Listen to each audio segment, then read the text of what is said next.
back with us with another edition, talking all things Kansas City with our 50-50 elected mayor, Mayor Quinton Lucas. Mayor Lucas, Kansas City is split on this proposed mini liquor bottle ban in certain areas of the town. Now, some residents say it could help reduce crime, but a lot of small business owners, especially in those impact zones, are saying this could seriously hurt their bottom line without actually fixing the problem.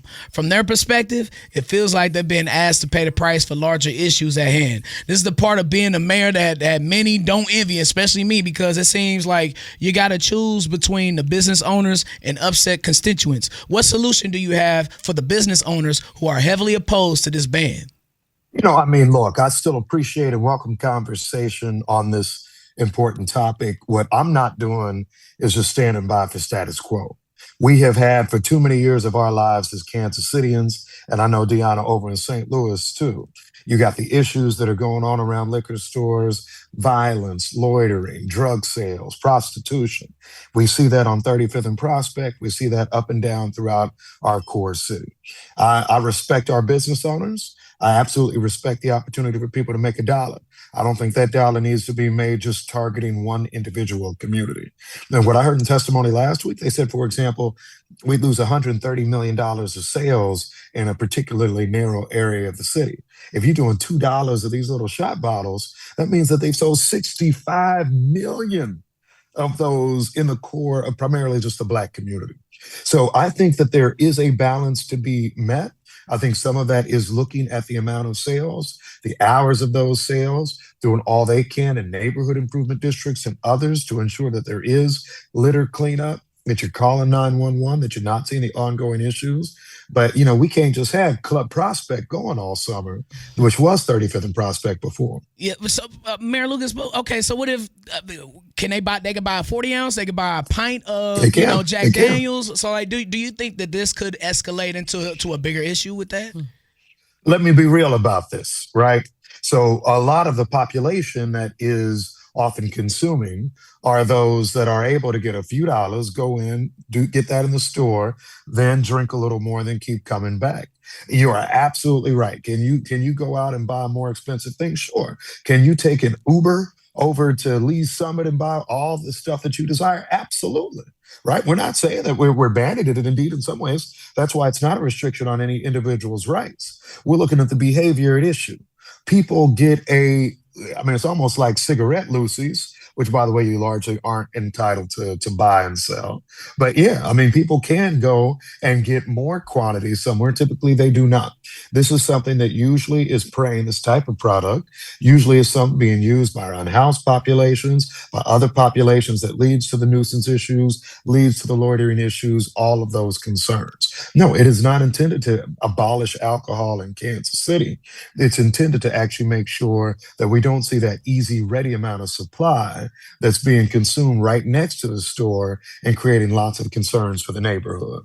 Since we're talking concerns, Mayor Lucas, effective June 1st, RideKC will introduce a new fare payment policy on buses across the metro area, which will be requiring passengers to utilize debit cards or mobile apps for payment. Cash transactions will no longer be accepted. Now, cousins out there are concerned with how this will affect the homeless community and just affect others in the neighborhood. So, I think I've heard a lot of discussion. There are a few changes that I think are still coming as part of this. One of which that I think is very important is making sure that there is a bus pass program. Our switch to a fare model is still functionally free fare.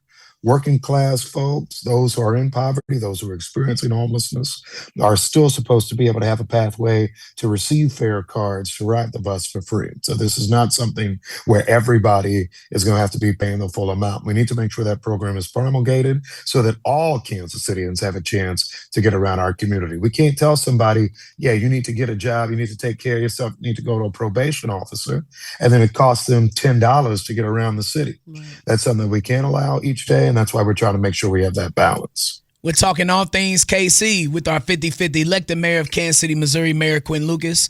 Now, Mayor Lucas, if the earnings tax were to be eliminated, we're talking about roughly $380 million to hit Kansas City's budget over time. And once it's gone for good. This tax cannot come back in Kansas City. A lot of people may not fully understand what that really means beyond just no more tax. So plainly, what are the real consequences Kansas Cityans will feel if the e-tax disappears? What services, infrastructure, and investments are most at risk? I mean, look, it's going to be police and fire and road resurfacing. So the things that people talk to us about the most are the things that actually would be impacted. The earnings tax, and I hear a lot of stuff, and I get tagged by everybody on Facebook about everything. So I hear the conspiracy theorists. I hear the people who are saying all this money is going to line my pockets. Dude in the Chiefs t-shirt working in the attic right now. What I will say is this. Right? This is how we actually fund fair salaries for our city employees. This is how we actually make sure we take care of these roads. Are the roads where they need to be? No. Part of that is because we got a 319 square mile city. But these are essential funds and how we make sure we take care of Kansas City long term. And let me tell you something. I've been proud to be mayor over the last almost 7 years where we have increased employees' salaries year after year. The way we've been able to do that is because we have a steady supply of general revenue that comes out of this earnings tax. So is the city perfect? Absolutely not. But this is an important area. And what the concern I would have is if we got rid of it, you're looking at property tax increases that nobody wants, sales tax increases that nobody wants, and increases on fees in every single way in this city, again, that nobody wants. So that's why we think it's necessary that you vote yes tomorrow. We need you to vote tomorrow if you have not already. It's an important election. We need folks to get out there.